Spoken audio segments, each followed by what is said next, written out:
Dans le cadre des commémorations du centenaire de l'armistice de la Grande Guerre, la ville d'Andernos inaugurait samedi une exposition dédiée au premier conflit mondial sur le thème « L'autre front, les femmes de Gironde au temps de la Grande Guerre ». En présence du sous-préfet François Berry et du maire d'Andernos Jean-Yves Rosaza, les visiteurs ont pu découvrir le travail des lycéens d'Andernos ainsi qu'une sélection d'archives et d'objets.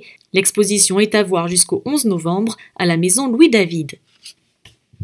Ce vernissage, c'est l'occasion de rappeler aussi tout l'intérêt que le gouvernement porte au monde combattant et à la promotion de son action de mémoire.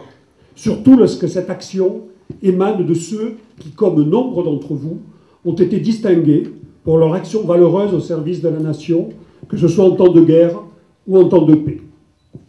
Nos concitoyens ont conscience du risque que ferait courir à notre société la disparition du souvenir de ces événements qui ont marqué le siècle passé. Cette exposition va consacrer une semaine pour le 100e anniversaire donc, de la guerre 14-18. L'exposition comporte deux gros thèmes, notamment un thème sur les femmes de Gironde pendant la Première Guerre mondiale. Nous aurons également donc, des conférences. Mercredi, nous aurons une conférence qui sera faite par Jean-Claude Branger.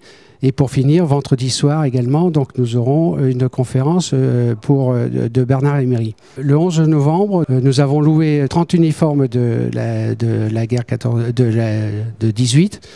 Ces uniformes seront portés pratiquement par que des jeunes du lycée et du collège d'Andernos. Le souvenir français, donc, son thème, c'est surtout le devoir de mémoire, donc de garder la mémoire des soldats qui sont morts pour la France et surtout la transmission de tout ce qui s'est passé pendant les guerres.